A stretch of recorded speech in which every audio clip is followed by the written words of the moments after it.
Breaking news చూస్తున్నాం. తెలంగాణ ముఖ్యమంత్రి రేవంత్ రెడ్డి అధ్యక్షతన సచివాలయంలో తొలి కేబినెట్ భేటీ జరగనుంది.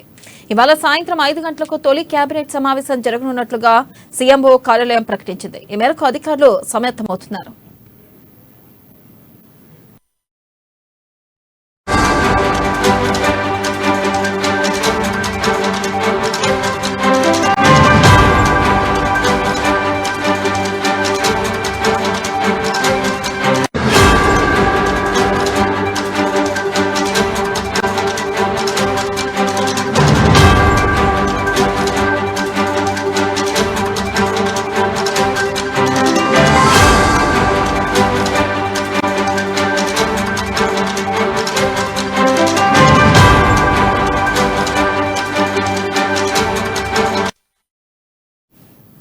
బ్రేకింగ్ న్యూస్ చూస్తున్నాం. తెలంగాణ ముఖ్యమంత్రి రేవంత్ రెడ్డి అధ్యక్షతన సచివాలయంలో తొలి కేబినెట్ భేటీ జరగనుంది. ఇవాళ సాయంత్రం 5 గంటలకు తొలి కేబినెట్ సమావేశం జరగనున్నట్లుగా సీఎంఓ కార్యాలయం ప్రకటించింది. ఈ మేరకు అధికారులు సమాయత్తమవుతున్నారు. దీనిపై మరింత సమాచారాన్ని మా ప్రతినిధి హరీష్ అందిస్తారు. హరీష్, చెప్పండి, మొట్టమొదటిసారిగా తెలంగాణలో తొలి కేబినెట్ సమావేశం ఈ రోజు జరగనుంది. ఈ నేపథ్యంలో ఈ సమావేశంలో ఎటువంటి నిర్ణయాలు తీసుకోనున్నారు? ప్రధానంగా తొలి సంతకం దేని మీద చేసే అవకాశం ఉంది? హరీష్.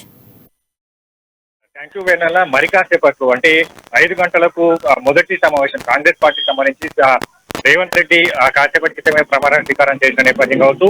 11 మంత్రులతో కూడిన మొత్తంగా కేబినెట్ మంత్రులు అంతా కూడా ప్రమాణ స్వీకారం చేశారు. 5 గంటలకు సచివాలయంలో మొదటిసారిగా కేబినెట్ భేటీ కావచ్చు సచివాలయంలో మొదటిసారిగా జరుగుతుంది. ప్రధానంగా ఇప్పటికే కాంగ్రెస్ పార్టీకి సంబంధించి కూడా ప్రచారాల్లో చెప్పిన నేపథ్యం కావచ్చు, ఇంటింటికి ప్రచారం చేసిన నేపథ్యం. అంటే కాంగ్రెస్ పార్టీకి సంబంధించి 6 గ్యారెంటీలు గతంలో ఇచ్చిన హామీలు, దానిపైన కూడా రేవంత్ రెడ్డి ఇప్పటికే తొలి సంతకం కూడా చేయడం జరిగింది. ఇక్కడ ఏదైతే గతంలో రజనీకి సంబంధించి దివ్యాంగురాలు రజనీకి సంబంధించి కూడా ప్రభుత్వ ఉద్యోగాన్ని కల్పిస్తాం కాంగ్రెస్ పార్టీ అధికారంలోకి వచ్చిన చెప్పిన నేపథ్యంలో ఆమె కూడా ప్రభుత్వ ఉద్యోగం సంబంధించి కూడా అపాయింట్మెంట్ లెటర్ కూడా ఇచ్చిన నేపథ్యం కావచ్చు. ఇక దీనికి సంబంధించి 6 గ్యారెంటీల పైన కూడా ప్రధానంగా ఈ రోజు కేబినెట్ భేటీలో కూడా ప్రధానమైన చర్చ జరిగే అవకాశం కనిపిస్తుంది. ఈ 6 గ్యారెంటీలకు సంబంధించి కూడా ఎలాగా ఇంప్లిమెంట్ ఉండబోతుంది. మంత్రులంతా కూడా రేవంత్ రెడ్డి వాళ్ళతో భేటీ అయిన తర్వాత దీనిపైన ఇప్పటికీ తొలి సంతకం కూడా చేసిన నేపథ్యం కావచ్చు. దీనిపైన ప్రధానంగా ఈ రోజు ఈ కేబినెట్ భేటీలో ప్రత్యేకంగా 6 గ్యారెంటీల అమలు తీరుపై కూడా ప్రత్యేకంగా భేటీలో సమావేశం జరిగే అవకాశం అయితే ఉంది. ప్రధానంగా చూసుకున్నట్టయితే కానీ ఇటు నిరుద్యోగులకే కానీ గృహిణీలకే కానీ కొన్ని పథకాల గురించి మాట్లాడారు. ప్రధానంగా వీటి గురించి కూడా చర్చకు వచ్చే అవకాశం ఉందంటారా హరీష్? ఖచ్చితంగా అంటే 6 గ్యారెంటీలకు సంబంధించి కూడా ఇక్కడ రైతు భరోసా కావచ్చు, యువ వికాసం కావచ్చు, ఇందిరమ్మ ఇల్లు, అలాగే చేయూత పథకం కావచ్చు. ఇక్కడ నిరుద్యోగులకు సంబంధించి జాబ్ క్యాలెండర్ ఇప్పటికే ప్రకటించారు.